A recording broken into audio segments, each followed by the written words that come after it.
I truly commend you. Thank you. Okay. All right. I see that this meeting is live streamed. All right. Thank you. Yes. Okay, so we will go right into it.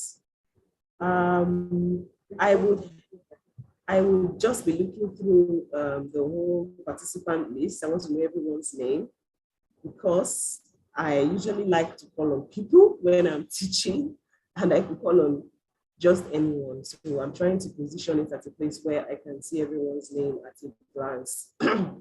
Pardon me. And I will be sharing my screen right away.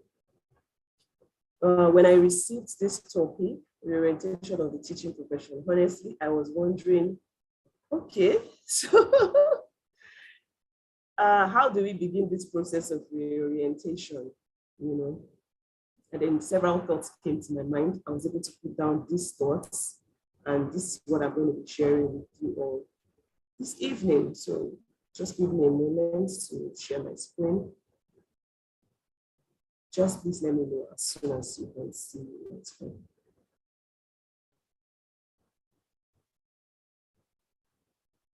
You can see your screen, Ma. Okay. That's fantastic.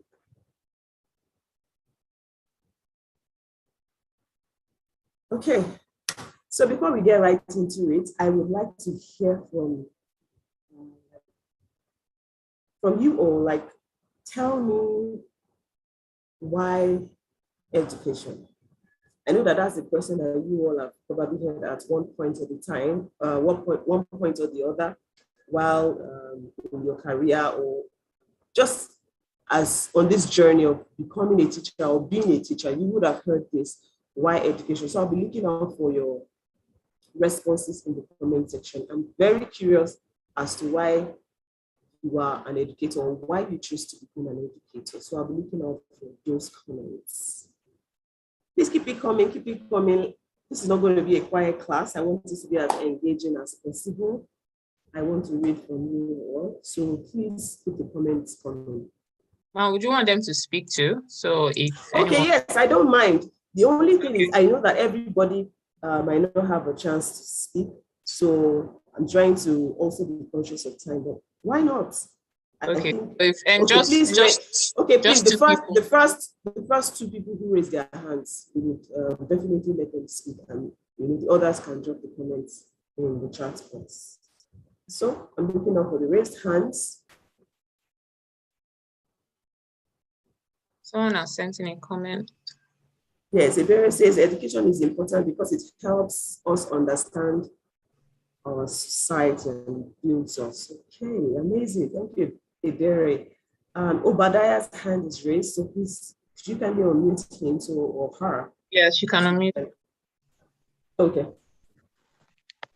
Please, can you hear me? Yes, we can. Yes, we can. We can. I have chosen to be an educator because I believe that the building of the mind, the building of mindsets of people that can change the world is resident in education, and that's why I am so passionate about education. Wow, fantastic. That's so amazing. Someone here says audio is a bit low. Please confirm to me that it's better. I think I should just increase the volume. Yeah. How is it now? I need feedback. It's fine on my end. Let's hear from others. Oh, okay. So please let me know. Kayode says it is low. So let me know how it is now. I wouldn't want you to miss out on anything. Oh, okay. He says it's perfect now. It's fine now. All right. Thank you very much. Thank you for your feedback also. All right. So we still have one more slot. Anybody that wants to speak, one more slot. Why education? You must have a reason for being in this space. Abimbola's hand is raised. Abimbola, go ahead. All right. Good evening, everyone, once again. Good evening, ma'am. I was typing already that education chose me. Wow. And then, and then I stayed put because I could see how I was able to help people have a better outlook towards life and their perception. So I just stayed because I got to enjoy it. So I usually say education chose me, then I stayed put. But I stayed put because I loved the outcomes at the end of the day. Fantastic. Thank you so much for sharing. Abimbola said she stayed put even though education chose her. So I know that not every one of us would have chosen education. Some of us would have gone into it with with all the passion and, oh, I want to change the world. I want to be a teacher. And some people would have found themselves there. I love, what you just said. It chose you and you stayed put. And the reason why you stayed put is because of the outcomes that you see. And one of the things that I usually tell people or those who want to go into education and sometimes they come for counsel, oh, please want you to just counsel us. How do we go about this? Or why do you even think that this should be the next step that we should be taking? I tell them that, you know what, you cannot go into education if you're not outcome focused, if you're not like a big vision person, you cannot go into education. So I love what you shared with us. David here says, I have chosen to be an educator because of the privilege to influence people's mindsets. Yes, amazing. Amazing. Teachers are great. Teachers have the privilege, rare privilege, I would say, to influence people's mindsets. And I want us to disabuse our mind from thinking that teachers are only the people that stand in front of students teaching, in regular classrooms, even though that is like the basic knowledge that we all have about teaching profession and who a teacher is. Praise here says, I chose to be an educator because I'm very much interested in the development of the future and in turn the custodians of the future, which are the younger ones, and I just love teaching. Amazing, amazing. I can already see, traits of amazing educators right here. Adora says, I stayed in education because I knew education is empowerment. Yes, education is empowerment, and it's very powerful, to be an educator. It's education for me because I find it fulfilling, first off, and the power I have to transform young minds and create a lasting positive impact in their lives. I love all of your comments. Like, it's giving me life. It's giving me life. And I can situate myself within, these comments that you're all doing, because I find some of these reasons the reason why I'm also in education today, because I didn't start out being an educator. I studied biological science in school. I never wanted to do that. I wanted to become a medical doctor. While we're growing up, if you were good in math, if you were good in the sciences, your parents just pen you down as a prospective medical doctor or as a prospective medical student. So I was one of them. I really had that passion. I wanted to change the world, save lives. I wanted to be a medical doctor, doing research, medical research, coming up with witty inventions, just changing the whole health landscape. And then it happened that I went to the university. In the biological sciences was where I found myself. I graduated not even knowing exactly what I was going to do. I started my career still not clear on what I wanted to do. But when there's fire in your bones, there's something that is inside of you, but you've not been able to bring out that thing. I started my career as an advertising professional. I did that for the first 3 years of my career. I went on to become a relationship manager. I worked at MTN for 5 years. I was just dilly-dallying. But education was calling me. It was calling me so much that the last 1 year that I spent at MTN Nigeria, I remember that I was so tired that every single day I wake up to go to work, I would literally drag myself. Like, it became so boring and tasteless that I wanted to resign by all costs or at all costs. But of course, I needed to pay bills. I needed to support my family. I had other plans. And I didn't know what I was going to do next. So it wasn't just a great idea for me to just leave my job. And then I just saw this poster. It was very random. It was a poster for PGD in education. Do you want to go into education? This is your passport too. And I was like, I think this is what I've been looking for. When I started this program, it was very great. It was a 1 year program, very inconveniencing by all standards. We had classes on Saturdays, from morning till evenings, every Saturday. It was not for me, but I followed through. And one thing I found, the very first day I appeared in that class, and I sat in the class, I listened to the lecturer. I knew this was it. I knew this was what was missing, and this is what I've been waiting for all my life. And from that time till now, I've stayed put, like Abimbola said. So teaching called on me, beckoned on me. I answered the call, And here I am today. Okay? Babatunde says, education helps a man see himself. A major reason I'm proud to be a part of that process. Amazing. Yanuluwa says, I'm passionate about children, and it's an avenue. I'm sorry, trying to scroll, it's difficult. Okay, Babatunde says, purpose and fulfillment. Yanuluwa says, I'm passionate about children, and it's an avenue to impact and influence young minds. So true. Education helps a man see himself. A major reason I'm proud to be a part of that success. I find it fulfilling, impacting on life, so I decided to stay through. Education is life. Yes, I agree with you, Adeniji. Education is life. So let's go right into it so that we don't spend too much time at this introductory part, okay? So I started, when I started putting together my content, I wasn't sure where I should start from, because trust me, reorienting the teaching profession is very broad. It's very, very broad. And I honestly didn't know what to include, what not to include, because of course we have limited time. But please stay with me. So the first thing that I'm going to be sharing here, I'm going to be sharing numbers in Africa, just about some of the facts about education currently based on statistics.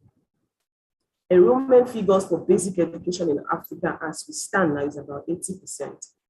And I'm sure that should give you some joy, right? Because Africa has been tagged that continent where children don't go to school. We have a high rate or number of out-of-school children, which is actually true. Okay? Our enrollment rate is about 80%. And that gives me joy to know. But the truth of the matter is, this 80%, yes, they are in school, but sadly, they are not learning. They're not learning. And how do we know that they're not learning?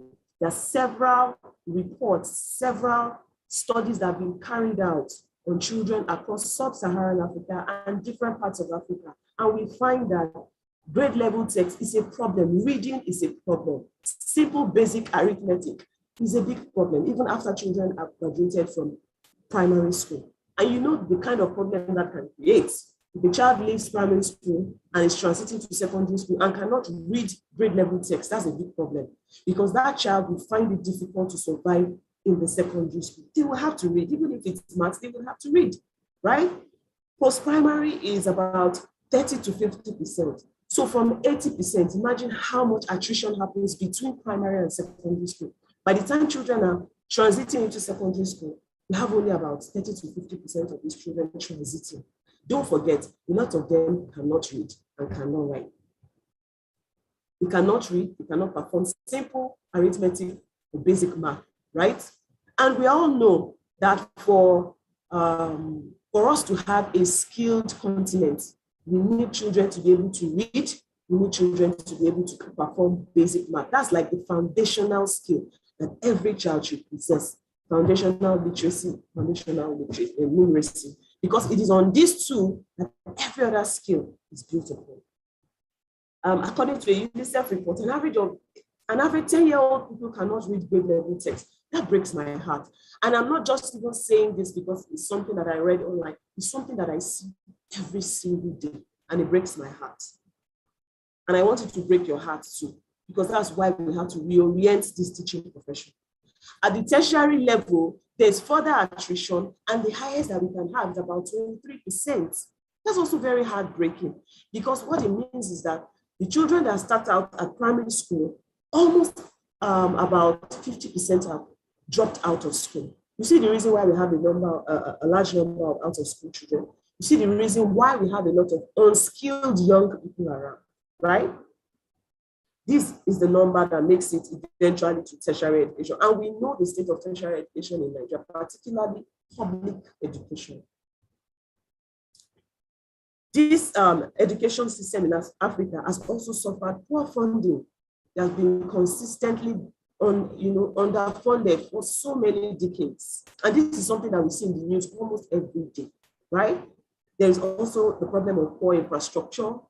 Aside from states in Nigeria that are really pulling their weight and making the effort. So many, in Africa, when you go to so many communities in Africa, you will weep because of the problem of poor infrastructure. Children live under very extreme, bad weather conditions, bad infrastructure. They do not have classrooms. They do not have chairs to sit. They do not have adequate learning materials. And I wonder the kind of education, the kind of learning that can take place when all of these are lacking, right? Then there is this big problem, which is like the big elephant in the room, that most teachers don't like to talk about. And it's a problem of low teacher quality. There is a dearth of teacher quality generally in some parts of Africa due to teacher training models, partly. I said partly because I do not have all the information about the reasons why we have this problem of quality, low quality teachers. I know one of them is the fact that there are a lot of young people who find themselves in the teaching profession, not because they chose it. There are so many people who use teaching as a last resort because they are still waiting for that next big thing. As soon as the next big thing happens, they take off. Teaching is never something that anybody wants to take seriously or as a career. Okay? If at any point in time you have any questions or any comments, or you can put it in the comment section. Mr. Dora, please, if there's any question that comes up, please just help me note it during the Q&A session. We'll definitely deal with it, right? Yes, ma'am. Yes, ma'am. Okay. All right. So let us now drill down to our great country, Nigeria. There are a few things that I included in the previous slides that are also here. One of the big problems we have in Nigeria currently is the huge disparity between the kind of education that the wealthy receive and the kind of education that those from low-income communities receive. And I'm happy, that in a state like Lagos, for example, and some other states in Nigeria, we're trying to close that inequality gap. And we're trying to ensure that even children from low-income communities should have access to the kind of quality that those in wealthy communities or wealthy neighborhoods receive. We know that it's still a long way, but we're seeing it. And we're excited by the kind of results that we're getting to push that gap and ensure that the gap closes. Although we still have a very long way to go, because let's not forget, Lagos is not Nigeria. Ogun State is not Nigeria. Anambra is not Nigeria. Kano is not Nigeria. Nigeria has 36 states. So I just mentioned about 4 or 5, right? There are so many states that are still grappling with high number of out-of-school children, for example. Lagos State, we have a lot of out-of-school children. It's just that you probably don't see them on your streets, so you don't know children are out of school. There are a lot of children that are out of school.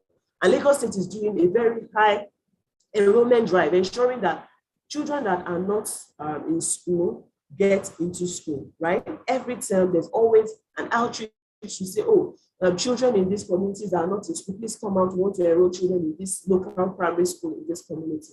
And that's great. Like I said initially, it's great for us to drive enrollment. It's great for us to ensure that all children are in school, because truly that's where they will learn, right? Because that's where the teachers are.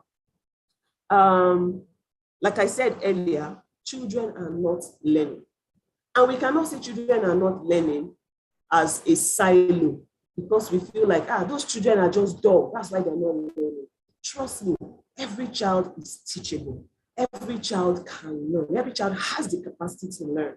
As a matter of fact, from what I understand about children are like whiteboards. It's whatever you write on it that you will find. So children have the capacity to learn. So what exactly is happening? One of the reasons why children are not learning is because teachers are not spending enough time teaching. Yes, you would say, you might say, teachers resume in school at 8 a.m. and they close by 2 p.m. in a typical school, or maybe by 3 p.m.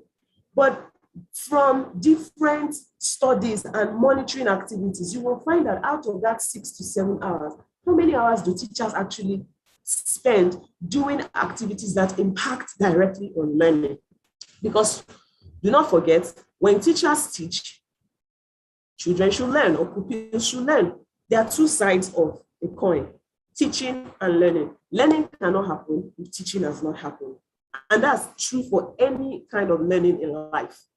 Whatever you see anybody exhibiting as a skill, as a competence, as a mindset, whatever, that person has learned it, because teaching has happened somehow. Either the teaching might have happened consciously, the teaching might have happened unconsciously, right? But for learning to happen, teaching must have taken place. And this is one of the things that is lacking. Inadequate teachers, pupil to teacher ratio is very low. You find one teacher to 100 pupils. It's heartbreaking. right? And this is very common in the public education system. There's also the problem of poor funding. It's the problem of poor funding. Every time you look at education within the national budget, it's always a very tiny fraction, right? And this tiny fraction that comes into the education sector, a lot of it, a large percentage of it goes into things that are recurrent, like paying salaries, infrastructure, right? Infrastructure is not even meant to be recurrent because once it's done, it should be done. But because we also find the problem of corruption, an infrastructure that was put up maybe 2 years ago, that is meant to have a lifespan of about 10 years, it dilapidates in a very short time. So there's also a request to build another classroom, to build another toilet, to buy new learning materials, to do this, to do that. So it leaves little or no funding for things or interventions that will impact directly on learning. So you see that the problems are like multi-pronged, right? We also have the problem of poor infrastructure, like I mentioned, and the problem of low teacher quality. This one is very big. A 2018 teacher needs assessment showed that teachers cannot solve primary 2 grade level numeracy and literacy. So ask me, what kind of teaching can take place in the classroom of a teacher who cannot carry out primary 2 mathematics or cannot read primary 2 grade text? If a teacher cannot read, then there's a problem. No pupil in that class can read. Yes, you will tell me, oh, I know all the teachers in my own community, all the teachers in my life, they can read. Yes, don't forget that those 4 or 5 teachers that you know, they are not all the teachers in Nigeria. So we have a very big problem on our hands. But as big as these problems are, it does not mean that there is no solution to them, right? There are different problems, and there are also different ways in which these problems can be solved. We're not going to be talking about solutions to problems. That's like topic for another day. So we will just focus, right? So we will go right into what is education. What exactly is education? So I left one definition here. I said education is a purposeful activity directed at achieving certain aims, such as transmitting knowledge, of fostering skills and character traits. This was something I saw on Wikipedia. I'm going to open a discussion now for the next 5 minutes. I want to hear from you. And please, let's also use the raise hand function at this point, right? How is it that we have pupils who go through primary, secondary, and tertiary institutions, and they are not educated? Based on this, based on what we have seen here as this definition, we said it is a purposeful activity. It is directed at achieving aims, such as transmitting knowledge, fostering skills, meaning that anyone who is educated must have skills, and they must have character traits that you will see and you will say, oh, of a truth, this person is an educated Nigerian, or this person has been educated. So please, let me see your hands so I can call on you, and then you can tell us, give us your opinion. Please, in this classroom, I don't want to say there are no right and wrong answers, because that's really a fallacy. A lot of people say that there are right answers, there are wrong answers, right? But we're not going to penalize you for saying, something that comes from your mind. So please use the raise hand function. I'll be looking out for you. We have 5 minutes to do this, please. What, in your own opinion, is responsible for people graduating? You still, and you're like, are you kidding me? Right. Okay, Babatunde here says, I have witnessed this several times during recruitment. It's disheartening. Yes, it is. It's very disheartening. All right, Babatunde raised his hand, so you can go ahead and share with us.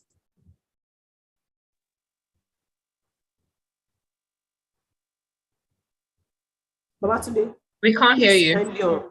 Please kindly unmute yourself. And he's unmuted, but we can't hear him. Can't still hear you. So sorry about that. So Babatunde, we can't still hear you. Can you hear me? Yes, we can now. It's better now. Thank you.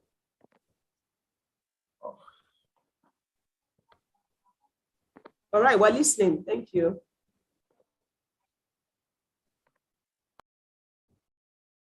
I think he has his network. Audio. Yes, I think he has an issue with his network or his audio. Okay, who else wants to tell us, in their own opinion, what do you think is responsible? I don't like quiet classrooms, please. Okay, two people have raised their hands. The first person is Abimbola. So Abimbola, go ahead. All right. So I believe if a child goes through a series of teachers who, number one, aren't even interested in teaching, but they've even not chosen that while I'm still here, let me put the whole of my heart into this. So, number one, let's look at a teacher who can't even speak or write. I don't teach normal school subjects. I teach English diction in schools, and I see what these teachers teach sometimes. Even in my field as a diction instructor, I see people in my field who can't even string sentences together, grammatically correct sentences. Sorry, ma'am. And this happens to normal, I'm sorry to use that word normal, like the conventional teachers. Yes, normal is just too wrong. So I see this happen. A teacher is saying, did you not saw what I wrote from the board? A classroom teacher.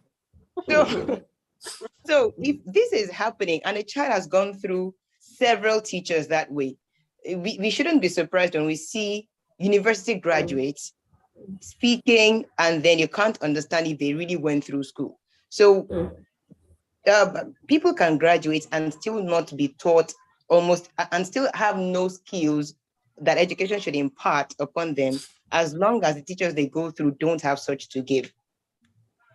Amazing. Thank you so much for sharing that, Bimbola. The next person here is Obadiah. Go ahead, Obadiah. All right. Thanks so much, Ma, for the opportunity. Well, she like Ms. Abimbola rightly mentioned. Sincerely, I don't lay that blame on the series of graduate students around that seem not to really reflect the outcome of education, as it were. I lay that blame on teachers, and as I think, like you rightly mentioned before, now the issue of this low teacher quality is a very disturbing issue when it comes to state of education, particularly in Nigeria, at least where I am. And what I would not when I heard the issue of when you mentioned inadequate teachers, I felt like we actually have teachers, but they are just not trained. And these are many teachers are out there to just make the money, whether small or not. Teaching has become what people resent to after they have looked for job opportunities and they don't get. And they come with this same low morale to come and impact this same learners. And the kind of morale you come with, because learning is a progressive thing, so you can't correct what they didn't learn very well in primary school in the university. So why we lay blame on lecturers or whatever university, which they also have where they also have their blame also, but we must look at it from the grassroots where they started from. So I still believe that it's still the issue of this low teacher quality that we have. Thank you very much. Yeah, thank you, Badaya, for sharing. Akin, we go ahead, and then we'll have the battle and then we'll move on. Okay, good evening. So sorry. So I was going to say that okay, everybody has mentioned the part of not having good hands. It's a major challenge. And I think it starts from the basics too. From people from elementary school, you do not have a good foundation. You keep going through that part. You graduate, you go back into the teaching sector. And I feel that in Nigeria, people are made to study education, not allowed to choose education. So most of the people who studied education did education because that was the available course, or because they told them that is the course that your results fits into. I do not know why that is done, but I see a lot of people in the educational sector who didn't see it, at least, who did it because that was the only thing available for them, that their qualification or their results then could fit into. And I think that another challenge is the part that you will teach what you know. You cannot give what you do not have. So I feel there is a challenge of teachers not having enough knowledge about teaching methodologies. Sometimes we just want to keep on stereotype. This is how we know it to be done. This is how it is done. This is how it has always been done. Teachers sometimes are not ready to, want to go the extra mile, learn new ways. Things are evolving, times have changed. The methods that worked for us then will not necessarily work for the children we are teaching now. So I feel that that too could also be a major challenge in the teaching sector in Nigeria. Then I feel sometimes some teachers are willing to go all out. They do not have the resources. They don't have the resources. And going by the fact that teachers are not well paid as such in Nigeria. Even sometimes I've seen teachers who would use their, personal funds to try to run, to try to run their teachings in school. And sometimes even the personal fund is not enough for them it's not enough to sustain them. And, and they still have to use from that little amount they're earning to, teach the children. So I think all of these things coupled together is a major challenge. Thank you very much. Yes, ma'am. Praise, your hand wasn't raised before. But anyway, we'll take you 1 minute, please. For today also, please 1 minute each. Thank you very much. I think I had some technical difficulties last time. So those that have talked before me have said pretty much, but there is something that really makes me sad, and that is the teacher training process. So even if we're saying that we don't have quality teachers, the question is, what is the training process like? I will still tell you, in some schools in Nigeria, some universities in Nigeria, Faculty of Education, I wouldn't like to mention them. When it comes to development of instructional materials, they still teach them the archaic one, the use of cardboards. So you can imagine, still the use of cardboards, cotton stencils and the rest of that.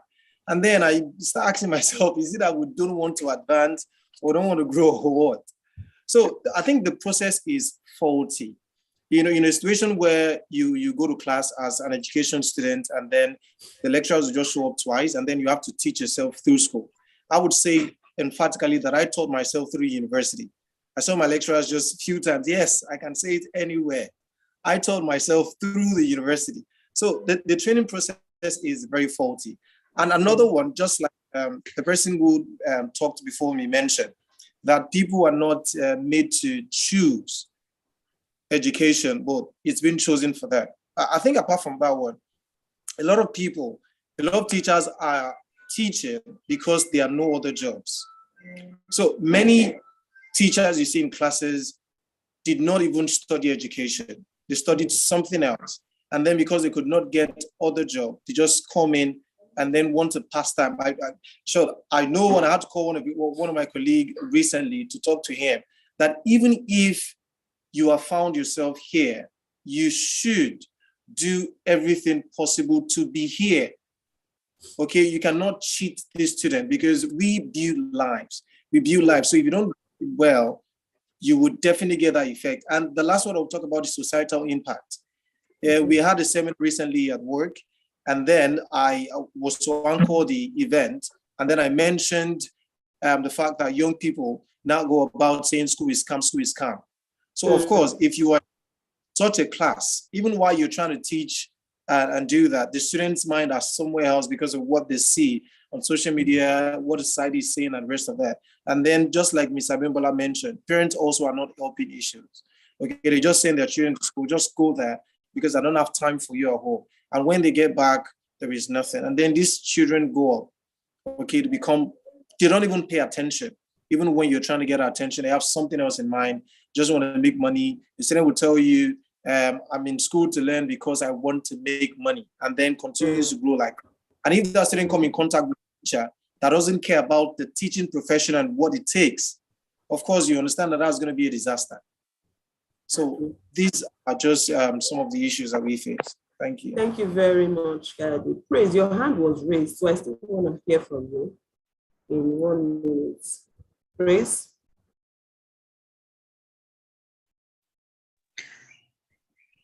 Okay, thank you, Ma. Can you hear me? Yes, we can. Go ahead. Thank you very much for the opportunity. Well, every other person have said, in fact, almost most of the things they said is what I wanted to say. They copied your notes. No, we are in sync because we are all educators. We've seen, and I work with student teachers. I want to say so.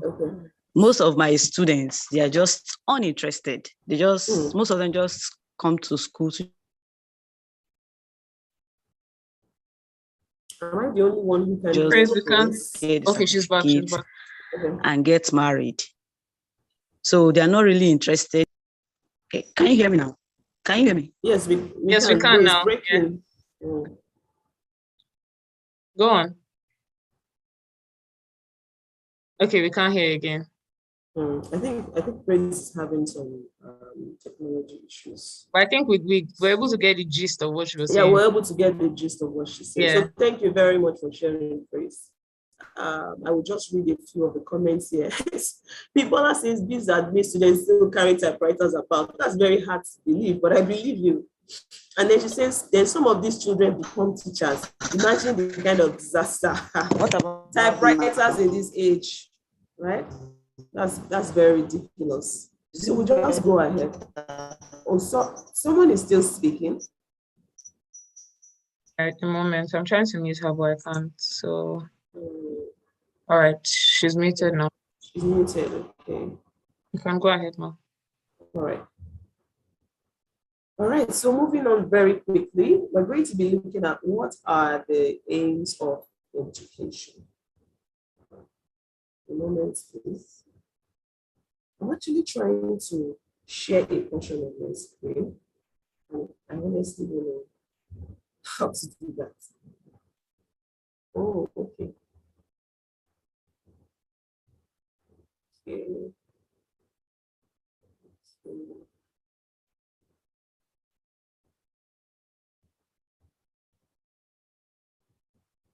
Please let me know if you can see like my full screen. Yes, we can. The last thing we can see is the quotes by Martin. Okay. All right, fantastic. Okay, so moving on very quickly, and thank you all for sharing.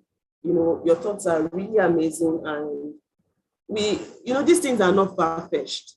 When a child, like I said, the foundational literacy and numeracy, if it's lacking, there's no other. It's like when a foundation is wrong, there is nothing that you can build on it that can stand because the foundation is wrong. Foundational literacy and numeracy, for me, as far as I'm concerned, is like the biggest problem that we have. Any child that does not have it, they will struggle as adults. And it doesn't matter how many schools they go to, even if they go to Harvard, because what they are going to be layering upon at Harvard is that thing that they have at the foundation. And if it is lacking, remediation is very, very hard. Do you start learning A for apple or R as in something when you are a full-grown adult? It's tougher. For example, you'll not even be interested. Like, are you kidding me? Like, I should start learning phonics at this point, even though that's what a lot of teachers need to go through. So let's go ahead very quickly.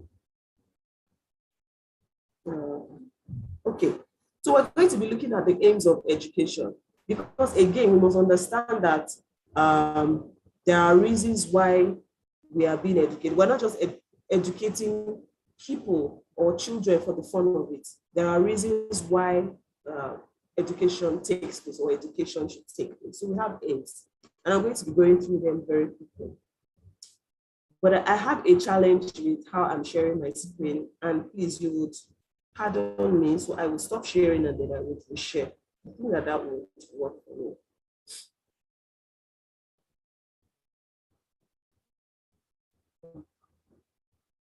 Let me go back to basic. Okay.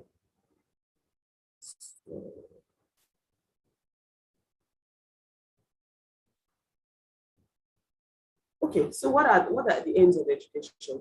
The first one that I outlined here, and please, these are my ideas. It's not in any way exhaustive. The first one is knowledge aim.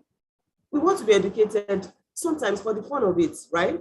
And when I mean education in this sense, I'm not saying education as in going to school. I mean education as in being educated about something. Sometimes we receive knowledge for the fun of it. Sometimes we read books. We are educated by reading books. And we need that knowledge, not because we want to use that knowledge for anything really, even though the end process or the end goal of every knowledge acquisition should be implementation. But sometimes we learn things and we don't use it, right?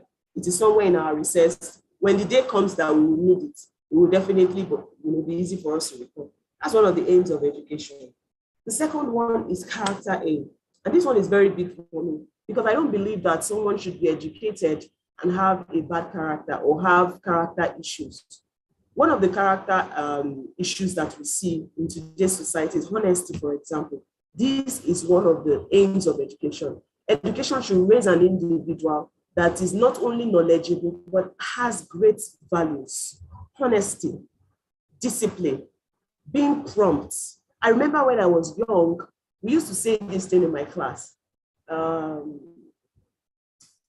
is the best policy. Yes, that's very common. But there's another one that says doing the right thing at the right time. I can't remember exactly, but for several years, our teacher made us to say it every morning because she believed that coming to school was not just about you coming to learn math, learn English. You must also pick up character values that will help you go into the future, go into the life that you have ahead of you and live a good life. Like somebody who is a properly bred individual, right? The third one is social aim. Like I said, these are my ideas, right? This aim, when I mean social aim, humans were not created to be alone. If you remember, for some of us that already have children here, when a child is about 2, you see people start telling you, this child has to start going to school so that they can know how to relate with other people, right? When you see a child that stays with their mothers for maybe 4 or 5 years, you realize that sometimes those children find it very difficult to mix with the other children. That's one of the aims of education because life is not meant to be lived alone. One of the aims of education is to help you be a social individual that can live with people, work with people, relate with people, do business with people, So that's one of the aims of education. Another aim is vocational aim. And this one, trust me, is one of the biggest. Who wants to go to school and does not have at the back of their mind that if I finish this schooling that I'm going through, I will make money? So when one of us mentioned that, the children just want to make money. Yes, I know that there's an unhealthy and very voracious desire to make money, but they're not wrong. At the end of it all, why are we all doing what we are doing? We need to make money. We need to pay bills. We need to be a blessing to other people. This reorientation that we're talking about, you see, education, there's no funds, there's no infrastructure. But there are some of us that want to fund education. We need money to do these things. There are some of us that want to build schools for children who do not have access to going to school. We want to build schools in communities where they do not even have public schools or private schools. These things require money. And one of the reasons why we're doing all that we're doing is for us to be able to develop skills that we can exchange for money and then live the kind of life that we desire, right? Number 5 is the cultural aim. This one is something that is currently dying. A lot of young people, a lot of people generally go through school without, going or achieving this aim of education. Education should teach you about your culture. It should teach you about your values as a people. I'm a Yoruba person. To a large extent, I understand my culture. I understand the values. And I know that the school system as it currently is might not be able to help my children develop this aim or get to this aim of education, the cultural aim. So I do my best. We speak in my mother tongue. I ensure that if we have courses, and Yoruba is one of them, I will prioritize it because I want my children to speak the language, to know the culture, to know, because if we don't keep passing these things down, after a while, culture and values will just go extinct, right? The last one here is citizenship aim.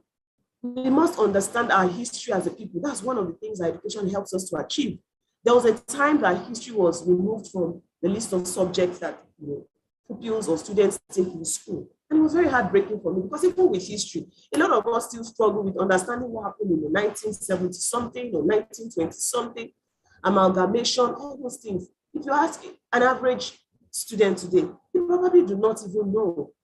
And that's with history. So imagine them pulling out history, but thank God it has been, brought back now. Every individual that is being educated should understand their rights as a citizen of this country. They must understand what their responsibilities are. At what age am I eligible to vote? At what age am I eligible to fight for a political position? At what are the things that are accrued to me as a citizen of this country, even though we know that so many of them might not be available, but you should know them, right?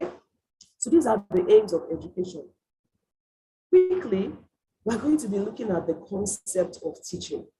You see, when I received this topic, reorienting the teaching profession, one thing I know is that that topic is very broad. But also, I also thought about it that if we're trying to reorient the teaching profession, we can only do what is within our control, right? We can continue to rant and say, oh, the government is not funding education enough. There's no infrastructure. We don't have learning aids. There are too many out of school children. These problems are even overwhelming. Government just has to pull their weight.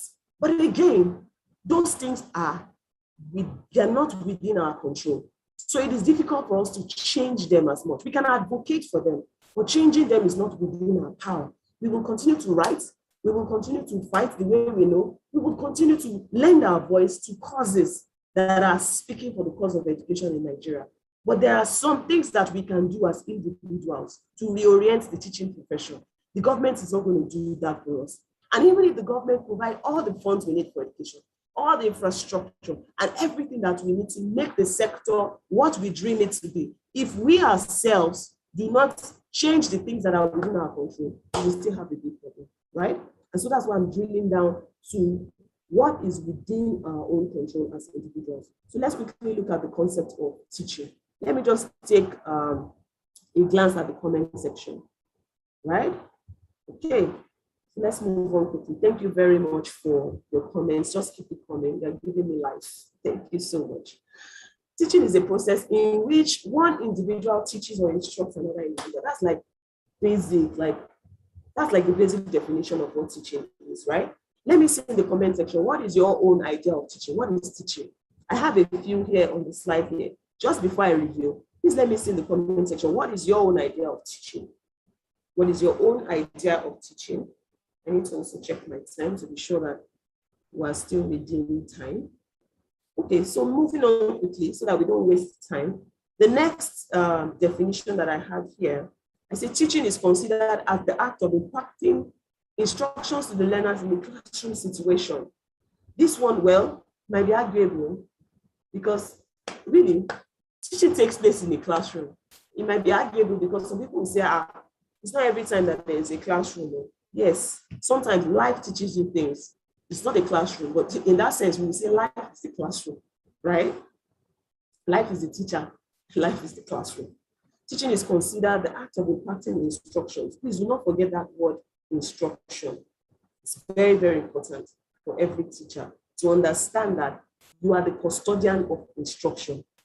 Whatever it is that you're doing must be about your learner, but you are the one who owns that instruction. And you must take charge in your classroom or wherever it is that you are imparting knowledge. Teaching is an activity with 3 phases: curriculum planning phase, an instructing phase, and an evaluating phase. This one is something that every teacher should have at the back of their hands. Teaching is a process. It starts with planning, implementing, and evaluating. You can just planning, implementing, evaluating. That's PIE, P-I-E. I love acronyms. PIE, planning, implementing, planning, instructing, evaluating. So PIE, amazing. I just thought of that now. When you are planning as a teacher, you might say, oh, I'm not the one who writes the curriculum. Yes, you are the one who prepares the plan. Even if you're not the one who prepares the plan, because trust me nowadays, there are even some classrooms where the teacher is not even the one that designs the plan. The plan is already there for them. So all they just need to do is to come into the classroom and just ace that instruction, but they will have the opportunity to preview. So that's your planning stage. Even if your instruction is being delivered by technology, you have the opportunity to preview your lesson before teaching your students or before imparting knowledge to those who are your audience or the audience that you're dealing with, right? Either they are adults, if you're a lecturer, or they are young kids if you're in primary, or they are young adults if you are in secondary, right? You must always plan, and there is an instructing phase. And finally, another phase that a lot of teachers I find always failing is in the evaluating phase. So they stop at the planning and the instructing phase, and they believe that, oh, I have taught today, no child should kill me. I did not kill my own mother, or I did not kill my teacher. So I'm going to sit here, I've taught you, And you see that evaluating phase is very, very critical, because it is at the evaluating phase that you can even assess your own, what you have done. Has teaching actually taken place? If you teach 10 pupils, for example, and 4 or 3 of them passed your assessment as basic as you made it, you know that there's a problem. You know that remediation has to happen. You won't just let 7 pupils go and say, I don't care, I've taught you, I don't have time. No, you must have time, because that is proof that you are a great teacher. It is proof that you have done your work. Like I said initially, if teaching does not happen, learning cannot take place. So don't blame the kids. No child is a dullard. No person came to this world as an imbecile that cannot learn. Trust me, even children who have special needs, they learn. The only thing that we've not been able to master is how they learn. And so we've not been able to help them adequately, except a few professionals that are intentionally looking into the area of special education and saying, you know what, I want to understand how the brain of a child with Down syndrome works so that I can help them. And there are a lot of educators doing that. I want to know how the brain of a child that has cerebral palsy works, because I want to help them, because I know that they have the capacity to learn. Moving on quickly, teaching is a set of events outside the learners, which are designed to support the internal process of learning.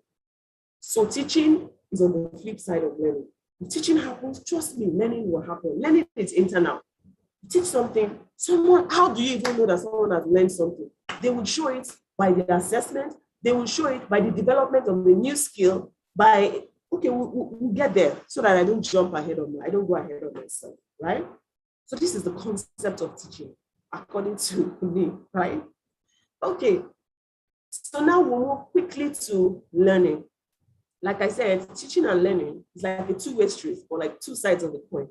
And at the focus, at the center of every learning, what should happen is change. Really, change is what should happen. So think about when you were in primary school, for example, and they taught you board maths. Have you ever forgotten since that time? I remember board maths till date. I remember how my teacher taught me. I remember how my teacher taught me long division. There's something they call house of numbers. I remember it to date, right? And I even use it to teach young children in my circle who are having challenges with long division. I use that house of numbers. What has happened to my mind is that learning has taken place for me. So I learned division by that thing called house of numbers. And because of that, it has changed how I see division, right? The first thing, or one of the things that should happen, is a change in, in skill, right? When you learn a new skill, for example, you develop that skill. If you're being taught, for example, how to use a formula to solve a mathematical problem, it's not something that you will forget. It's very tough for you to forget, especially if it was taught at the time when it should be taught. There's something I also have not mentioned, that learning is scaffolded. And that's the reason why foundational literacy and numeracy is very important. When children start school at a particular age, there are milestones that they need to get. So at maybe 3, a child should be able to do this, a child should be able to hold their pencil. By the time a child is 5, a child should be able to at least string words together. Even if they cannot read a full paragraph, they should be able to read sentences. Those milestones. And because learning is scaffolded, if a child learns what they should learn at the time when they should learn it, under a teacher that is trained and understands their role in the life of that child, the child will definitely learn. There is no child that does not have the capacity to learn. For example, if you understand the scientific law, one of the laws that comes to my mind now is the law of gravity. Everything that goes up comes down. That's a change that can never leave you, right? And that's really the end point of every kind of learning. The third one, the learning that I'm talking about here now, it's not the learning that is incidental or learning that happens by chance. This learning change is intentional because it is being brought about by instruction offered by a teacher that knows how to reach a child, right? The next thing that I have here is, I'm so sorry. Okay.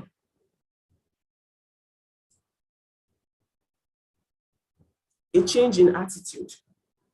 a change in the way you see the world. When learning happens, it must affect your attitude as an individual, right? And again, change is permanent. Like I said, I remember this house of numbers like yesterday, and this is something that happened maybe like about 30 years ago, or maybe even more than that, right? This change is permanent. It can never leave me. I'm sure in my 80s, I will still remember house of numbers because I learned it. And that's exactly what should happen when teaching takes place for every child. So imagine that our children are going to school, right? And they are learning, their skills are developing, they understand concepts. Because their teaching is intentional, their attitudes are changing. So a child that would maybe want to throw tantrums before because they do not understand something, once they understand how that thing works, the way they react when they see problems is very different because they know that, oh, yes, this thing might look like this. But once I break it down, I have the solution to it. That's another thing that learning helps to do. Problem solve, right? And another thing that can also bring about learning is that learning can also happen by experience. And if learning happens by experience, there's a very likelihood that that learning will be very, very evident and it will be permanent. So for example, one of the things that teachers employ to ensure that learning stays with children is by using something they call learning by doing. For example, in my son's school, they were teaching them about planting. And then they asked them to go and plant beans. I'm sure we all did it when we were in primary school. And my son asked me, how does beans grow? I said, don't worry, you see it within a couple of days. And we planted this bean seed. And in a matter of days, we started seeing it. And he was so excited about it. Tell me if it's because he planted it himself. Tell me if you ever forget how beans grow. He will not forget. Because that is learning by doing. It doesn't matter how much their teacher explains it in class. Show them pictures, videos, everything. As long as they did not put their hands in the soil to plant the beans themselves, they will not understand by experience. That's another type of learning, right? Okay, so what are the role of a teacher? Or what is the role of a teacher? These roles that I'm going to be listing, they are not by any means exhaustive, but these are thoughts, my thoughts, right? We have two roles for a teacher. The first one is the traditional role, and the second one is the modern role. And please disregard the picture. I was actually struggling with knowing what kind of picture to use. So don't let the picture stick somewhere and say, oh, this is a traditional teacher, this is a modern teacher. No, so I'll just give a quick explanation. So when you think about the traditional role of a teacher, the teacher is in the front of the class, dishing out information, ensuring that every part of that instruction is dished out without taking time to understand if the pupils are following, because they'll be following. Some of them will be following passively, but some of them might be taking notes, some might not even be taking notes, right? And that teacher is the custodian of all knowledge, fountain of knowledge. They don't give room for anybody in that class because as far as they are concerned, they are the ones who know it all. So we can call them the alpha and the omega of their classrooms. But we know that the world has changed. The world has changed. And the crop of learners that we have these days, they are very, they're very knowledgeable because they have the social media, they have the internet. So there are a lot of things that you will teach in the classroom that your pupils will probably have learned from home before they come to school. So you had better know what you're doing, right? You had better know what you're doing as a teacher, especially if you're teaching primary and secondary. You had better know your onions. Even if you're teaching universities, even worse for you, you must know your onions, right? Because these days, the way pupils learn is quite different from the way they used to or the way we were taught, right? These days now, you can learn from your pupils as much as they can learn from you. So you are a facilitator of learning. You ensure that you make the atmosphere in your classroom conducive, that's the word, conducive, such that they can learn. They would ask you questions. You would ask them questions that will help them reflect, that will help them to think critically, because really that is the role of a teacher. A teacher who wants to reorient the teaching profession must be a modern teacher. So that kind of teacher has some traits and characteristics that we'll look at in the next few slides right now. And just in case you are wondering, when are we even going to start talking about this reorienting teaching profession? We're already talking about it. Because there has to be that paradigm shift from being a traditional teacher to a modern teacher. So when you are creating a lesson plan or a learning plan, for example, oh, I'm going to school today, or I'm going to be seeing my learners today. Don't think that that thing that you have prepared now, that's everything that the children are going to learn. No, there are some things that are not included in your learning plan that you will hear in your class and you will wish you put it in your learning plan, but it's not your fault that it's not there. Your learners are also sometimes one step ahead of you. So there are things that they know that you don't know. You have to give them room. Your own role is to facilitate their learning. So you must give them room to hear their ideas, to reflect, to think critically, because that's what a modern teacher does. And that's the reorientation that we're talking about. We do not know it all. We should not go into the classrooms with the mindset that, this what I want to go and teach my children today. I know everything about it. So nobody should even challenge me. Some people even find it offensive that, if people challenges whatever it is that it's, oh, I don't agree with this particular, you should allow them speak. If they have a differing opinion, they will have reasons for going with that opinion. So you should let them speak. As they are speaking, you are learning something new. You are learning, the other pupils or the other students are also learning. You find out that if you switch from being a traditional teacher to being a modern teacher, your work will always be a lot reduced, because your learners are going to be engaging. They will look forward to your class, because in your class, they feel that they can speak. You can give them room to express their opinions. You can correct them when the need arises. You learn new things from them. And you are not the type that will say, oh, that thing that you have said, I think it's an insult. Why did you have to challenge what I've said? They have the right to challenge you, because nobody is the fountain of all knowledge, right? Okay, so I've listed out the role of a teacher here. The first one, which is very critical, a teacher provides instruction. Like I said, you are not a know-it-all, or at least you have for example, in school, we have a curriculum. So you have a curriculum that you are following, and you must stick to that curriculum, because that is what the child or the pupils within that age bracket should learn. So your role as a teacher is to provide this instruction. And I said that is teach. The second role of a teacher, you must motivate your pupils to work hard. Your teachers, your pupils must come to your classroom with the will and the desire to work hard and become better. How do you motivate them? You motivate them with using a lot of strategies, seeing their efforts. You're not only rewarding the end product, but you're also rewarding their efforts. Somebody submitted their assignment to you. They didn't get the final answer, but they went through the steps, and at some point they missed it. You won't say, oh, you missed it, so that means you are done. No, you would commend their efforts. You see someone behaving well in class, you mention it. You see someone doing exactly the instruction that you have given, you praise that person, so that when the others see, they will be motivated to behave and to work hard, right? A teacher manages their classroom.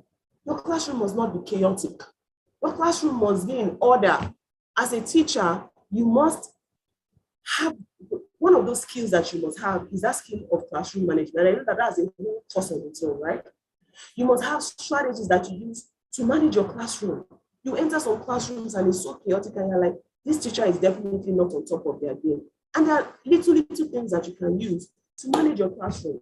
For example, pupils in your class are making so much noise, and you're looking at how you can call their attention. You can call their attention. You can use a song. You can use anything. There are so many things that you can use. So I don't want to talk about classroom management here, but you get the drift. You must be able to manage your class, because you are at the center. It is you that is at the center, and you are one of the biggest factors in ensuring that your pupils learn. If you are not there, like I said, if teaching does not happen, learning cannot happen. So you are very critical in the learning process. So you must be able to manage your classroom. And you also provide remediation. What is remediation? You have taught as much as you know how to do. You have exerted yourself. But there are still some pupils in your class that are lacking behind. You're not going to leave them behind. Because if we're reorienting the teaching profession, we also must imbibe that culture of not leaving any child behind, or not saying, oh, this child, I don't care, I'm going to give up on this child because you know what, this child does not have the capacity to learn. No, you won't do that. You will ensure that that child gets it. You will ensure you use methods that will help that child to get it. If you use house of numbers, the child is not getting it. You use another thing. You will not get tired. And I know that this is debated, especially among teachers who work in the public sector. They'll tell you, How many children do I want to focus on? I have 35 in my class. No, I cannot allow children to give me blood pressure. But the truth of the matter is, you cannot afford to let this child pass through you and go to the next class without learning the things that they should learn in that class. And that's where the problem starts. And that's why we have a lot of young graduates today who have not mastered skills that they should have learned while they were in school. So moving on quickly, the teacher also evaluates the learning process. You don't just teach. Like I said, don't forget, planning, instruction, evaluation. You must evaluate the learning process. That is exactly what shows that teaching has taken place. If you evaluate and you find out that, oh, my learners are good, then that means that learning has taken place. So you continue to evaluate. You don't stop at planning and instruction and you think that you have done a great job. Your job is not complete until you evaluate and you are sure that your learners have actually gotten what it is that you have taught. You must use flexible methods as required. Like I said, if you're teaching a child division, for example, you've used a particular house of numbers, for example, they don't understand. You will take sticks, you will take books, you will take items in your class and you will say, you know what, this is what it means. Let us know how many oranges are here. There are 5. If you divide 5 in 2 places, what do you get? Or if you multiply 5 by 2, what do you get? You use methods to ensure that your children get it, to ensure that your learners get it. You act as a model and as a mentor. Your pupils should look at you and they should want to be like you. Trust me, this one, you can debate it for all you can. But I remember one teacher in my life very well. She taught me chemistry when I was in SS2. Miss Chiwendu, I can't forget her till date. The reason why I can't forget her is because I really, legitimately, I wanted to be her that time. She's very beautiful, very brilliant, and she teaches us differently. There was something definitely different about her. Throughout, till I had my wife, I was always dreaming of becoming like her. Because the way she taught us in a way that no other teacher has taught us. Until date, I remember her. And some years ago, I think 4 or 5 years ago on Facebook, when I was celebrating World Teachers Day and I wrote a post, she commented that I was so excited to reconnect with her. She's doing amazing now. She has children and she's still teaching and she's still doing amazing things, right? So she acted to me as a model and also as a mentor. I remember when I passed my WAEC in flying colors, the first thing that came to my mind was, I need to let Ms. Chiwendu know that I had a distinction in chemistry because I really, really wanted to be her. And the last 1 year is you would act as an external parent. Trust me, you can't be unconcerned as a teacher. If we're reorienting this teaching profession, you can't act unconcerned. You can't say, it doesn't concern me. I don't care how this child ends up. It's not my business. No, it's your business. Because these children have been placed in your care. And like we all asserted at the beginning, we say, oh, education is about life building. It's about molding minds. So you can't act unconcerned as a teacher, right? I just want to peep into the comment section before I talk too much. I want to look at what has been going on here. There should be intentionality on the part of the modern teachers. Fantastic. New orientation for teachers. Every child can learn. Creatively utilize ideas to facilitate learning in students. Yes. Okay, thank you very much, Ms. Adora. Traditional rules, sage on the stage. That's so funny. Okay, thank you. We must connect with our students. I totally agree, Adetola. Okay. So moving on very quickly, we're almost done. We'll have time to take questions. Why should we teach? Because you are wondering now, why should I even be a teacher?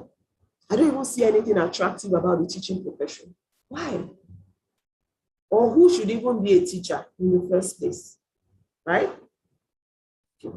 Let's talk about the who first. A teacher should be someone who is a strong and effective communicator, right? You can't teach effectively if you're not a strong communicator.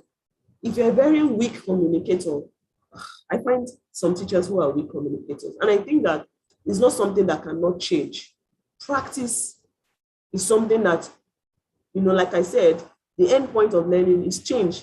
So if you learn to be a better communicator, you will definitely change, right?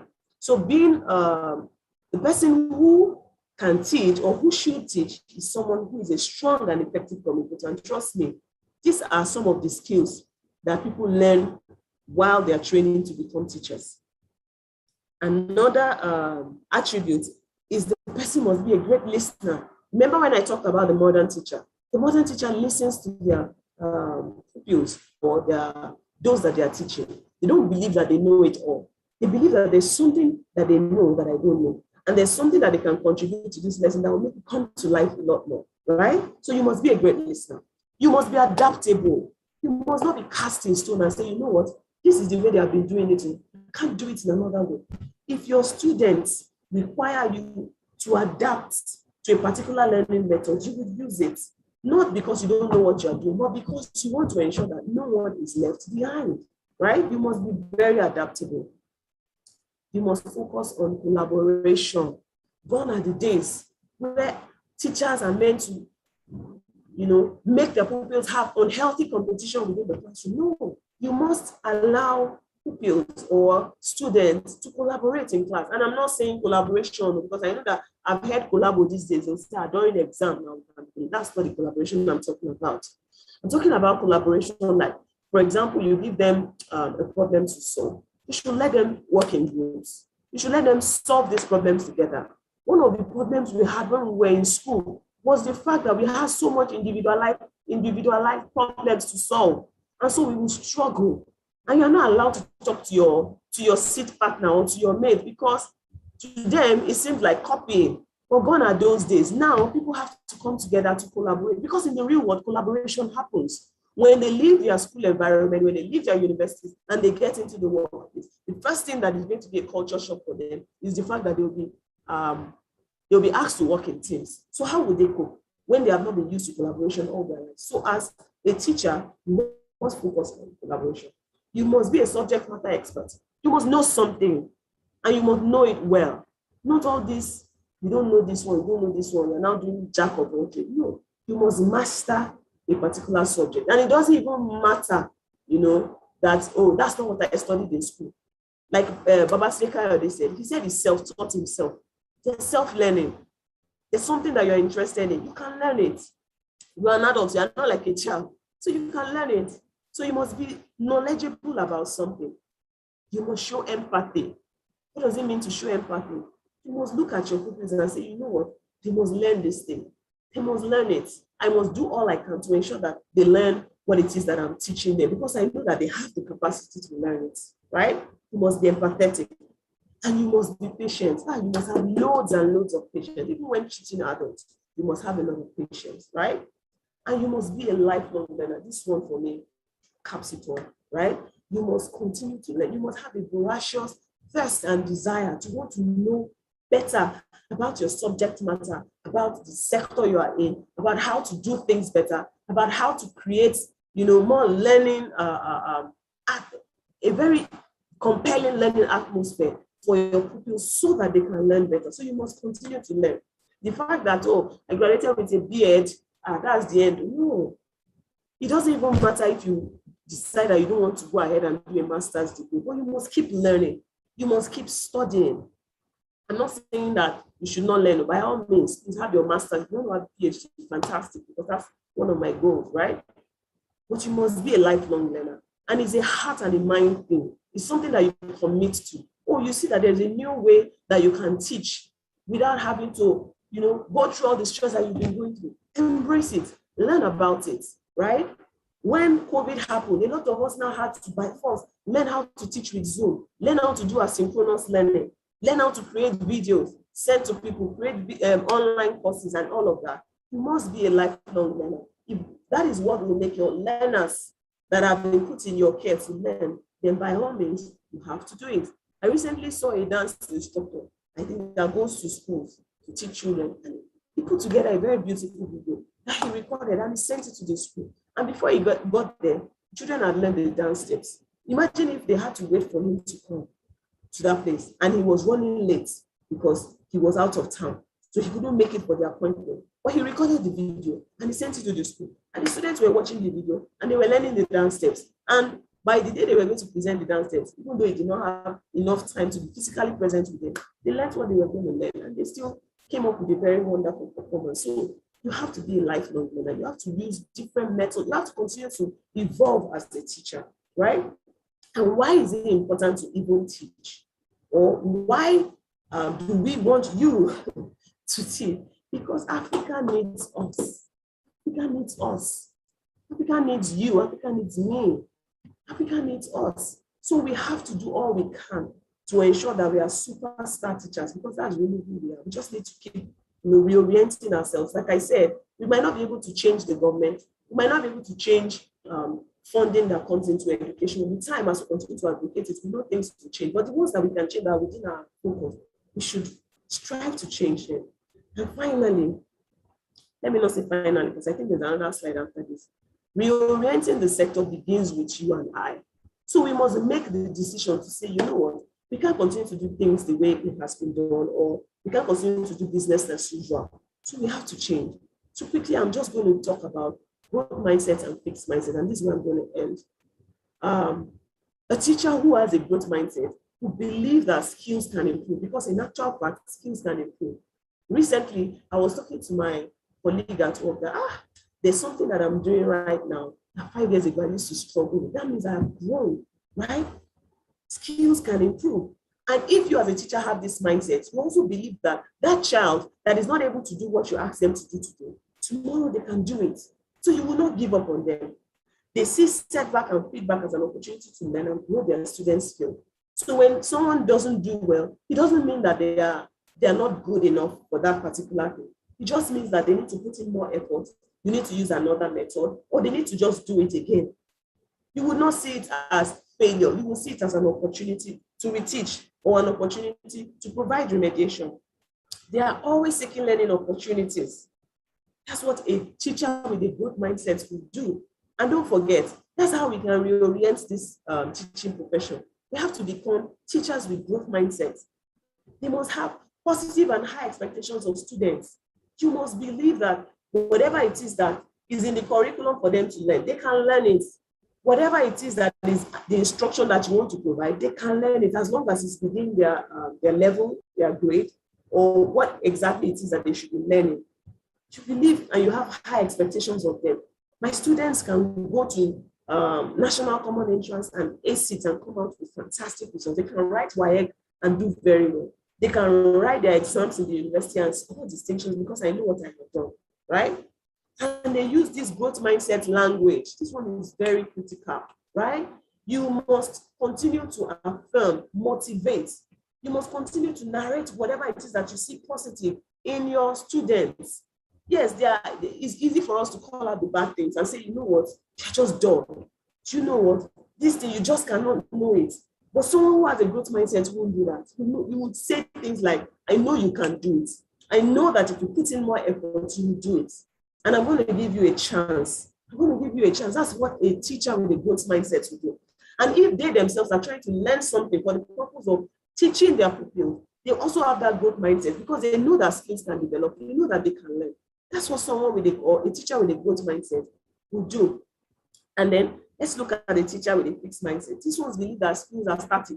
So if you know A to Z, it's not possible for you to know any other thing apart from that. And that's not true. We have, there are several studies that show that skills are not static.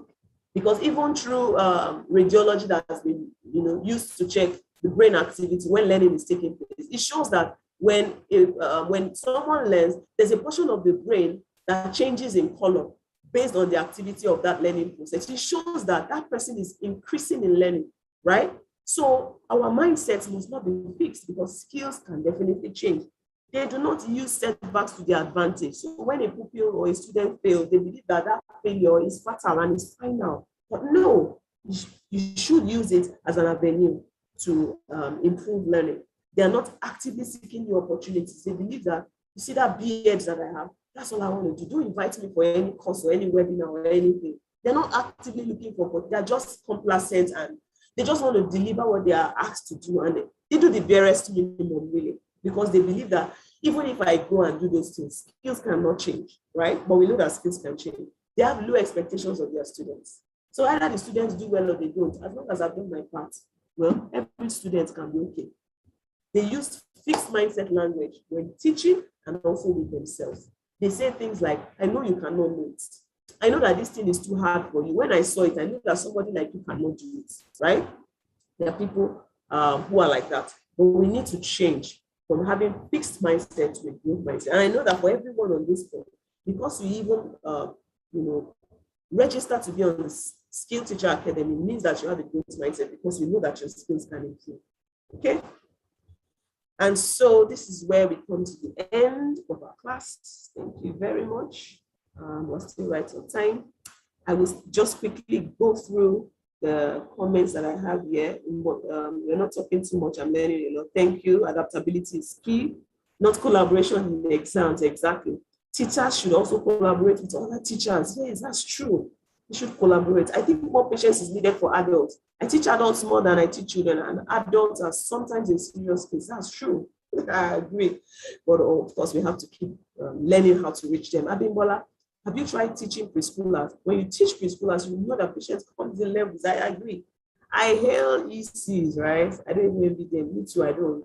I've taught preschoolers once in my life, and it's not easy. It needs loads of patience. I've taught all levels, preschoolers, elementary and secondary school learners are like, I have an idea of what it's like to teach each category. You're a maverick. I heal you. Growth mindset is key. Skills are not static, lesson says. I can understand preschoolers output towards life because they actually don't even really know much about life. For the Agbalagbas, let's just say I tend to forget that they now have more on their plates. Okay. Okay. So this is the point where I want to take questions before I reveal what our assessment will be. So please, I'll be waiting for your questions. We have about 5 minutes to take questions before we close. Thank you all so much for being very participative. Yay! Thank you so Okay. much. Hi, Annie. Abiola has a question. Yes. Okay. Okay. Go ahead.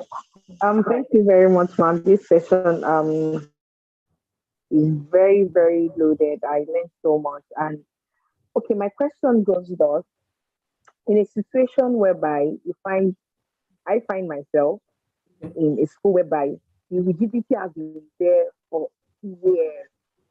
The what? Sorry, I didn't get that. The what? The rigidity. The rigidity. Okay, rigidity. Oh, okay, okay. Yes, has been there for years. They are not. They're not flexible to new ideas, to new innovations, and you are the only one that is seeming like the one that is getting upgraded and updated. And at that point, I've checked myself over and over again. Is it time for me to tender my resignation later? Because I have tried my best, and the moment that there was a particular time, okay, we were having, let me take this scenario, we were having an assembly, and so they were taking too long on the assembly ground, and I was telling the principal, ma, these kids are standing, secondary school, these kids are standing, can we just allow them going? They'll be standing for close to 1 hour. And she was like, you don't know when the proprietor was alive. We'll stand for 5 hours. Wow. Wow. You are glorying in victimization. And at that point, and the way they were telling me of how they used to stand, how they get blasted, and and they would tell me, you are enjoying now. So at that point, I asked myself, is it high time I resign? You left, right? Okay. Yes, it's high time I left this school because sometimes it's just really, they're not flexible. I'm not getting updated. They're not upgrading their teacher. And there is this, nobody wants to improve. Everybody now sees me as oversabi. Oh, it is hard and knows the new latest thing to do in education. It is hard that attends to students even after she's done with her periods and all. So and it's really getting to you. Yes, it is, because it's really getting to me. That's the summary of it. It's really getting to me. Okay. Thank you very much for that question.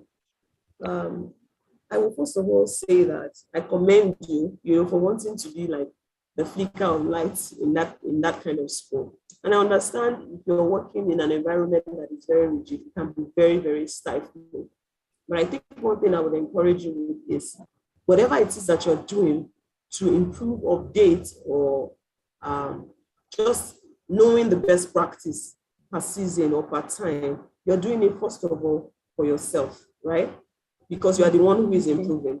And if you leave the school today, you're going to go with all your expertise, you go with your skills, you go with your updates, you go with everything that you have learned. So you are doing it for you, first of all. So please don't stop. And don't allow whatever is happening in the school get to you. such that you now become complacent. I know that there is also that temptation to want to do that, but please don't stop. Like I said, you're doing it for yourself, first of all. You're also doing it for your learners. Don't also forget, because you are passionate about ensuring that they learn and they learn in the best way possible. And that's why you're going above and beyond. You're not doing it because you want the principal to see you. You're not doing it because you want other teachers to praise you. Yes, they might be looking at you and they're thinking, oh, you're the one who knows that. People will continue to talk. If you are complacent, they will talk. If you're doing above and beyond, they will talk. Trust me, I will choose the other side of the divide. I want to do above and beyond. One of my colleagues called me one time an overachiever. And I said, thank you very much. This is that when they ask us to do stuff, you just ensure that you do your own, and you do it in, I say, because I have a culture of excellence, and that's how I was raised. And that's the bar that I've set for myself. So that bar that you have set for yourself, don't allow anybody dull it. Don't allow anybody ask you to bring down that bar. You are the one who knows what you're working on. You will not continue to work in this school. You will definitely get a place where you're going to be valued, right? But in the meantime, do all you can to ensure that you continue doing what you're doing, and you're doing it for yourself. Remember, you're doing it for your learners. When the results begin to show, they will come and ask you, this thing that you are doing, can you teach us? And trust me, that head teacher that is telling you that pupils need to stand for 5 hours, honestly, I don't even understand. I don't understand, because even in public schools, where we used to have all of that, things are really changing. Corporal punishment is a big deal. Why would you ask people to stand for 5 hours? That's suicidal. So please do not stop what you are doing. I encourage you to keep doing what you are doing and do not relent. Yes, it can be tiring, but remember that you're not doing it for them. You're doing it for yourself. You're doing it for the learners. And at the end of the day, you are doing it for the school, but they don't see it, right? So please don't resign. Don't resign and say, I want to leave and go and look for another job. Yes, if it's your desire, you can be actively looking for another job. But I always like for people to make change wherever they are, currently. I understand that there's something that a lot of people say about teachers. They say teachers always move. They always move every time. They leave this school, they go to that. It's not a good practice. And I know you don't do that based on what you have just said, right?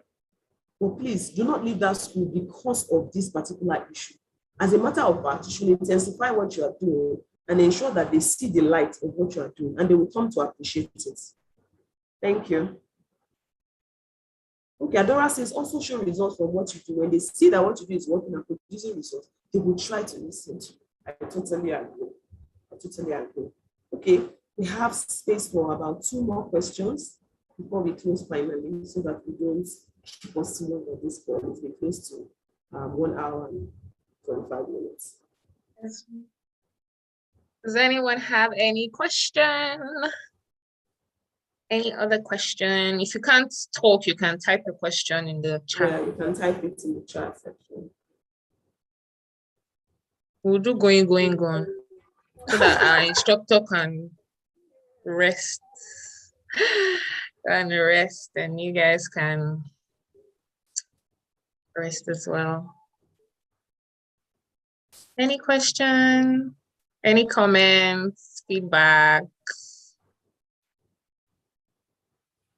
Nobody? Going? Okay, someone is clapping. Thank you so much, Shalua. Thank you so much. All right. Okay, so Jeremiah. Okay. Okay, so Jeremiah's question is the only one that we will take. Somebody says, Shalua says, I have a question. Okay, no problem. We said we had slot for 2. So Jeremiah and Shalua. So Jeremiah, you go first. It's all right. Good evening, our instructor. Good evening, Ms. Adora.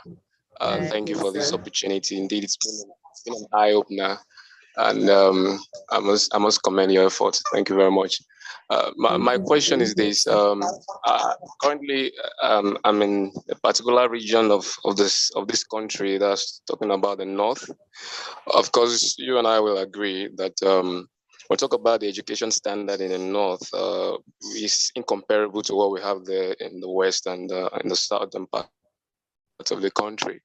There's this mindset about the people here that they are not ready for growth. And even when you're trying to bring that improvement, introduce that improvement into the education system here, they see you, as strange, and they're not ready to accept it. So in such situations, what can you do as a passionate teacher who's already tired and fed up of all the traditional and didactic approach to education? So what advice can you give to people like us in such environments that is trying to bring the change? Thank you. Okay. Thank you very much for that question, Jeremiah. So this question that you asked just, cast my mind back to a learning intervention that I worked with a group of young people on late last year in Kano. And it's so amazing, how learners over there think in comparison to how learners down south or west on the west here think. So let's not forget, first of all, there is this cultural approach to education in the North that is very strong. It is both cultural and it's both religious. They do not believe so much in education, not all of them. And then they believe that education is just unnecessary endeavor that takes money, that takes time, but that doesn't really bring any significant change to any individual. And they're not being fair, really, because I'm sure that they have a lot of educated folks there who they can pinpoint as examples of those who have gone through school and are doing well. So this cultural approach and the religious teams, to education is very strong. And really, like I said, when I was going through this session, there are some things that are very hard to change. There are some things that are hard to change. They're not within your control. For example, we went to a particular household and we were asking, do the children in this household, do they go to school? And they told us, no, all the children, there were about 15 children. No, all the children here, they go to school. We were excited. 15 children in a whole family going to school, that's amazing. In the North, in Kano, for example. And we were very excited. And we said, okay, can you call the children for us? And they called the children for us. And we started asking them questions. And the first child said, yes, I go to school, but I go to Islamic school, Quranic school. And that's their own idea of school.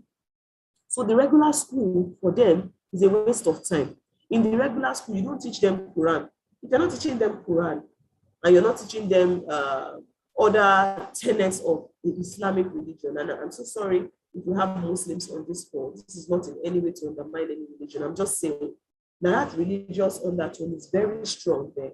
And to them, Islamic or Quranic school is school. So if you tell them that, go to the regular school, they tell you, what am I going to gain going to the regular school? After all, we know so that went to the regular school. They've not become anything today. And then my father has said, no, premium must be placed on this particular kind of school. They will even tell you, I even heard that in some Quranic school, they teach math and English. But when a Quranic instructor is not trained, what kind of math and what kind of English do they want to teach? Back to answering your question, so I don't digress too much. Please, you must not lose your fire. You must not lose your passion as an educator. One of the reasons why you decided to be an educator is something that you should continue to visit from time to time. Why am I doing what I'm doing? I want to bring a change. Yes, it might be tough to bring a change to a whole community, but if you can bring a change to one family or to one child, you have succeeded. I know it is very tiring. There are a lot of children that you deal with every single day, and you are tired because you're not paying the kind of attention that you think parents, for example, and even learners themselves pay to education. You're not paying. A lot of those children, when we found out, they go to farms. A child has gone to farm on a day when they should be in school.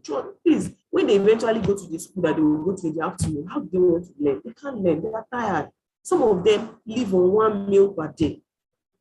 There's no way they can learn the way pupils here. So there are so many odds against them that you cannot even blame them. And don't forget, like I said, every child has the capacity to learn. So if you're seeing children that are not learning, it's the adults, it's the system that has made it so. So please don't even be upset with the children. You should be upset with the system. And I know that you're also upset with the system. But please, whatever it is that you're doing, do not lose your fire. Do not lose your passion. Like I said, if you're able to bring change to one family or even one child, you have made so much progress and you have made an impact. Impact is not until you change the whole community. You say, you people must change the way you see education, because education is very important. No, it's not until you do that. If you're able to change the mindset of one family, one parent, one child, you've made a real big change. And if each of us that we find ourselves in your situation collectively make that decision to reorient how we think about these people, how we think about those our brothers and sisters in the Lord. Because again, they found themselves in that situation. A lot of them were socialized like that to believe that school is not important. Their fathers taught them that. Their grandfathers taught their fathers that. How do you expect it to change overnight? It's not possible. It's tough. So the systemic problems are there. They're endemic. And you yourself now need to decide, I'm not going to lose my fire because of this. I'm not going to lose my passion, for what I am doing. You might not be able to change everything, but like I said, change one person, change one life at a time. And that is real progress and impact. Okay. Isha Olua, please, we're going to be taking yours as the last question so that we can close.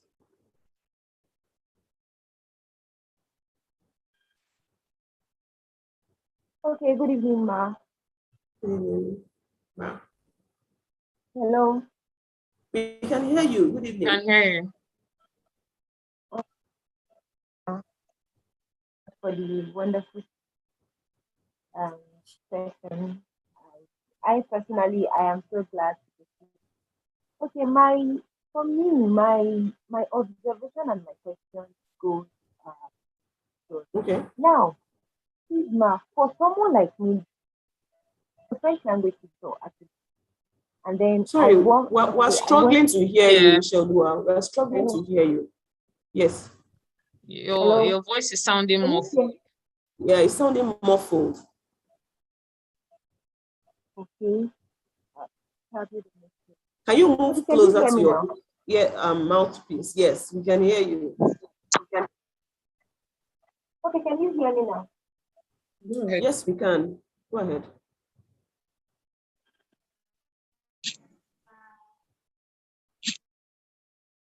Can you go ahead? Hello, Ma. Hello. Yes, it's better now. Thank you. Okay. Yes. Okay. So for me, I'm a French language tutor and I work in an international school. Okay. And I actually noticed something over there. Like for me, I believe education and discipline are actually interwoven. And you can't educate a child without proper discipline. And you can't actually discipline a child without proper education, you get. But then I got to realize the rules and regulations over there. They'll tell you you can't beat a child. Fine, we know we can't beat a child, but we can actually discipline a child because discipline is not beating and beating is not discipline. Now, I got to notice the children don't write notes, they don't do homeworks. Even in class, when you give them classwork, because they believe they don't fail. You get, the school owner will tell us we don't fail here. You just have to pass them, even if they get 7. And there's no how they can get 7 over whatever you give them. You just have to pass them. The pass mark is 40. Even if they fail to read, fail to do homework and other things, you just have to pass them to make them pass. So I got, I don't know, I was just so troubled. I was like, how can I boost a mark of a child that didn't do homework? And then I keep giving the child back. Take this homework back home. Make sure you do it. Bring it next week. Let me mark. And then we don't write notes in class. We get to post our notes on Google Classroom for them to copy. And I realized they don't even copy notes. For other subjects also, they don't copy notes. And what are I don't understand. What are the parents doing? You get, I think if we can actually join our voices and then make parents realize that teachers can't do this alone. We need the support of the parents. If a parent can actually help the child to copy, if you know your child cannot copy notes, and then you can try to take it upon yourself to copy the child's notes. This will actually change because, this is my own challenge here. Like teaching in an international school where kids are so spoiled and they are not ready to do anything, and then you just have to pass it. I don't know. I don't know if you can actually help me out in a way. Fine. I try to impact on the learners. I teach them and I give them class work to do, and I evaluate them, and then they give me good feedback. But when you get to exam, they just have to read and pass. And if they don't have a proper note, they won't be able to. They might not really pass well in the exam. So how do I go about this? Because working in a school, in an international school where you're not meant to discipline the child, they'll tell you, just take the child to the coordinator's office. And then when you get to wait at the coordinator's door, you see the coordinator pampering the child again. So, okay, ma. All right. Thank you very much, Ishonwa. I quite understand the frustrations, with your job and in your current school. The first thing I need to talk about that you mentioned the issue of discipline and the fact that the children they don't write their notes, and because they don't write their notes, they don't do well, but you still have to pass them regardless. First thing first, your idea of discipline, I don't know what your idea of discipline is, but I don't believe in discipline inflicting pain on a child, if that's what you mean, right? Okay. So my own idea of discipline is, for example, taking away something that is important to the child. If the child has break time, you take it away. That is more important to them than you saying a child should kneel down, or a child should do this, or a child should do that. That will pain them up. So next time they don't want to try that, right? That's one. Then when you talk about the issue of writing notes, for example, in your school, I don't know what the expectations are for learners. Are there clear expectations with consequences that if pupils or learners do not write their notes, there's a consequence for it? There has to be, right? Because some pupils cannot be doing the right thing, and some pupils are not doing the right thing, and they're still being promoted. Trust me, everybody is just going to become like a desk, and that's why you have what you have in your school currently. Your school leader has to take it upon themselves to change how things are being done in that school. And it comes from leadership, just like any other organization. It comes from leadership. The school leader is very critical in running the affairs of the school, in ensuring that there are clear expectations both for teachers and for learners. So if the head teacher is saying that you have to pamper them, it's very tough. The likelihood that you'll be able to succeed with your students is very low. But one thing I can advise is that you have to use strategies that help to motivate your pupils. For example, I don't know what class you are teaching, but if Ade comes to class and his note is up to date, celebrate Ade.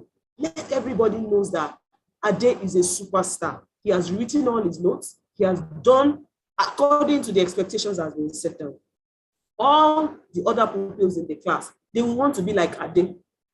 If another person writes their notes, celebrate them. Have a way of ensuring that praise and celebration is very evident in your class for your learners. That way, you motivate every pupil in that class to behave in the way that you expect them and to work hard also. So it's even possible that if you as a teacher are succeeding with your learners, the learners in your class, there will be a different crop, right? That even the school owner will come and ask you, how are you ensuring that all the learners in your class, they are writing their notes? In this other class, they are not writing their notes. You can then share your secrets with them.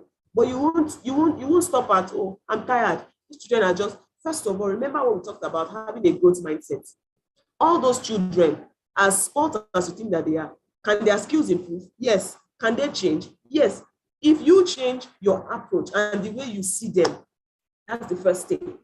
So you have to put a strategy in place that will ensure that your children follow clear. You have to first of all lay it clearly. Everybody in my classroom has to write their notes. Their notes has to be complete. How do you ensure that all their notes are complete? The ones that are complete, celebrate them, praise them. The ones that are not complete, let them know that they have not met the expectation and that you are waiting for them. You are giving them a timeline that by so and so time, I want to see these notes copied, right? I want to ensure that you have done what you should do, and I want to see it. So you have to also inculcate a culture of checking your pupils' work, or not just leaving them to themselves. And again, you have to create a great rapport with your parents. I don't know if you have WhatsApp groups. There are some schools that have teacher has WhatsApp group with the parents. Be friends to your children's parents. Appeal to them, encourage them, tell them about the great things that their children are doing in school, and tell them how you also expect that they partner with you so that you can get the best out of their children. You will see that they will continue to assist. I know that it is tough. Parents are busy. Everybody just, I've taken my child to school. Nobody should bother me. But if they see that other parents are making an effort, other parents are helping their children, and it is evident, you are showing it, you are saying it. If you also have parent-teacher conferences, you should talk about it there, right? And please don't forget that the head teacher is very, very important in driving these things. But like I said, you are in charge of your own classroom. So you can dictate what happens in your class so that your class will become like a model to other teachers. Now want to copy what you are doing to ensure that your classroom is working, your learners are learning, they are improving, they are doing well, their test scores are showing that they are learning and they are doing excellent. They would want to come and learn from you. So please don't be tired and don't be frustrated. I think that this is where we're going to end. Someone says in school where there's no discipline, the teacher suffers. I totally agree. I agree. Because like I said, it trickles down from leadership. The reward system is much needed. This is where behaviorism is useful.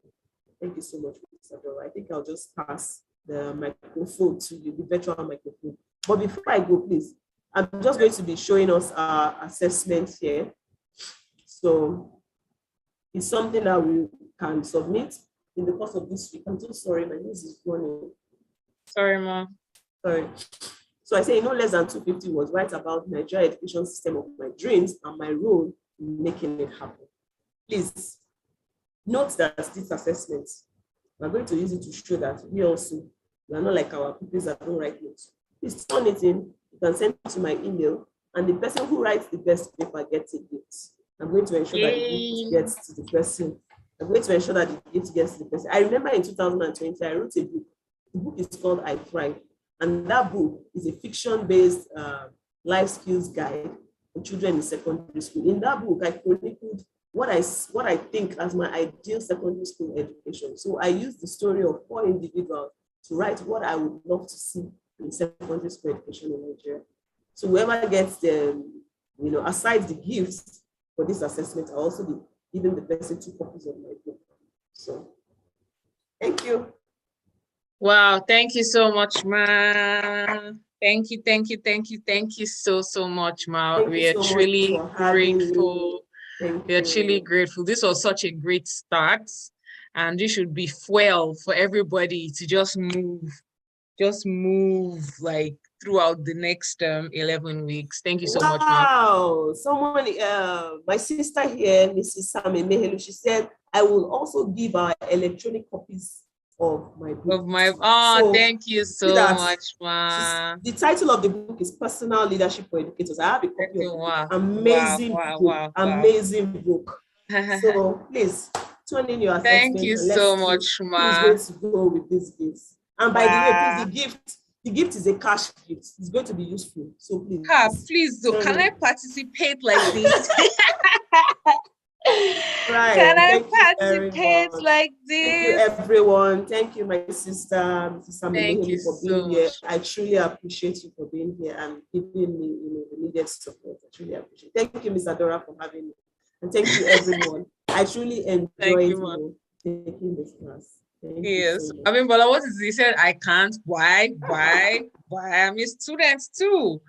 So for your assessment, once you turn it in, I just send, because on Google Classroom there's a place where you can turn in assignments, but it will be to our email. But what you do is, once you turn in the assignment, just snap it or take a screenshot of you sending it, or from your sent part, just to show that you have sent it. Then you upload it on Google Classroom and then turn it in. I'll still explain further for those people that don't understand.